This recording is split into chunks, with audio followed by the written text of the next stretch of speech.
Polar Opposites, a Good Omens multi-voice podfic written by Noodlefrog and read by SkyAsimaru and Djapchan. Summary: Crowley is a penguin. Aziraphale is a polar bear. They are different species from opposite poles, but no one in this zoo can stop them from trying to be together. It's 1,000 words of fluffy crack. I don't know what else to tell you.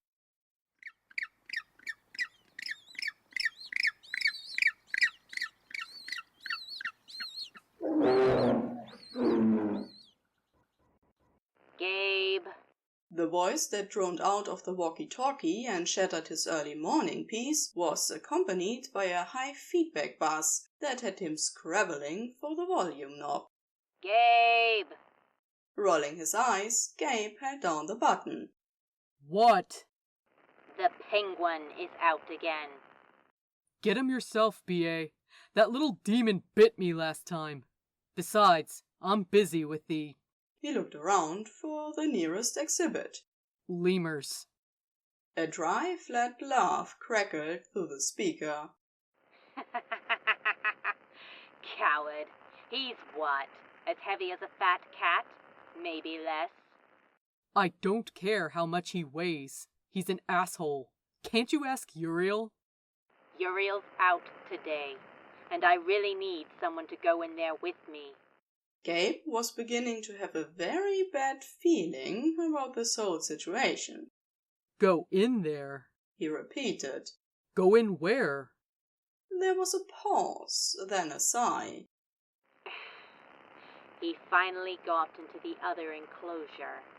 I need you to help distract the bear so I can get him out. Can't we just let Aziraphale eat him? Gabe asked, hopeful. We could call it enrichment. It was always hard to tell if he was amused when they spoke, or if they were amused at his expense. I suggested it the last time we caught him trying to sneak in. The director said no. Besides, there's a school group here today. We don't want to make the news for letting a polar bear eat one of the penguins in front of a bunch of 11-year-olds. Oh, but it's fine if he eats me. Just get over here, Gabe. Okay. He groaned, then closed out of Instagram to drive the golf cart back to the polar zone.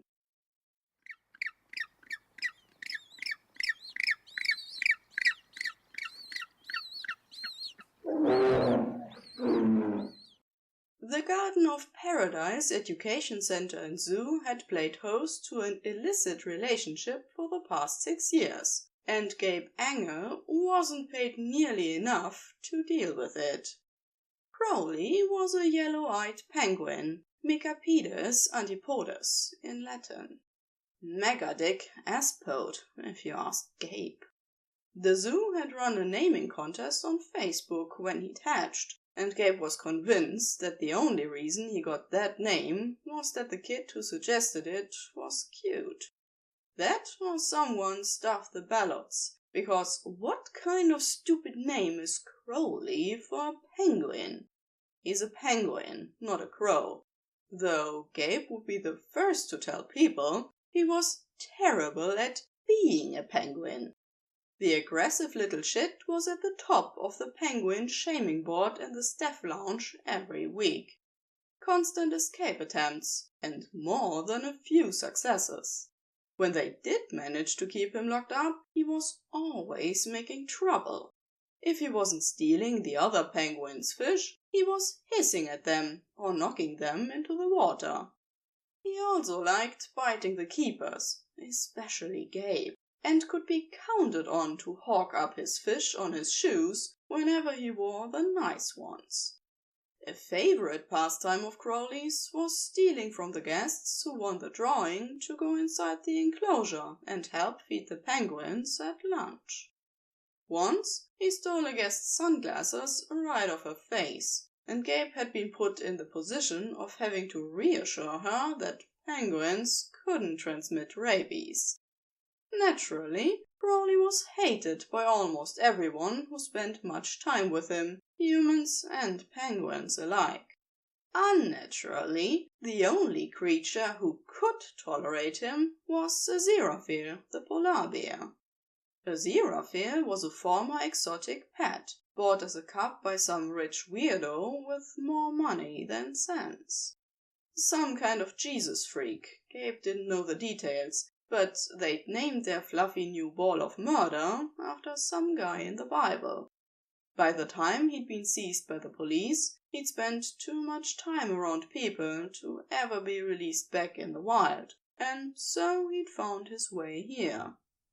A lot of the other keepers liked him. He was docile and very food motivated, and it seemed like his past owner had actually managed to teach him a couple of tricks. The only problem was that he seemed to be terrified of other bears. He had to be housed alone, as the past 2 attempts to set him up with a mate had resulted in him refusing to leave his indoor housing. Aziraphale and Crowley had met in the zoo's veterinarian's office as juveniles. Crowley's egg had been rejected, and they'd had to hatch him in an incubator. They fully expected him to imprint on the vet, or one of the keepers who fed him, but no. That would be too simple. Apparently, he'd imprinted on the newly donated polar bear cub that had been following the vet around, begging for snacks. And apparently, it was mutual.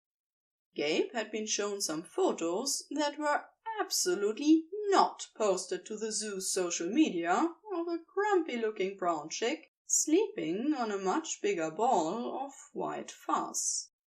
Cute, but not the kind of thing that made the zoo look like it practiced responsible animal husbandry. In Gabe's opinion, it got less cute after they were older and were introduced to their proper habitats. It was honestly a little unsettling.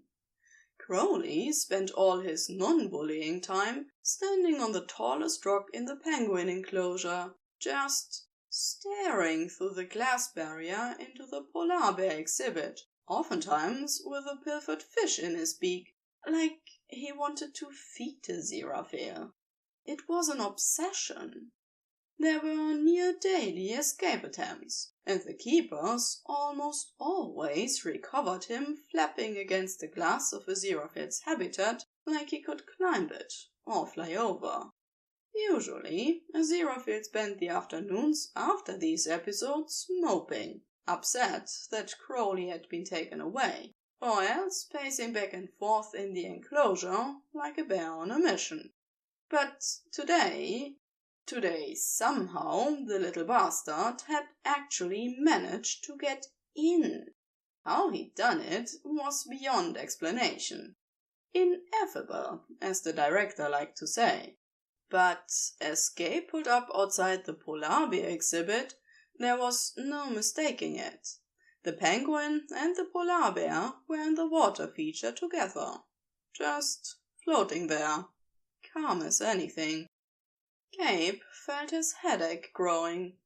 The meeting about this was going to last until the world ended.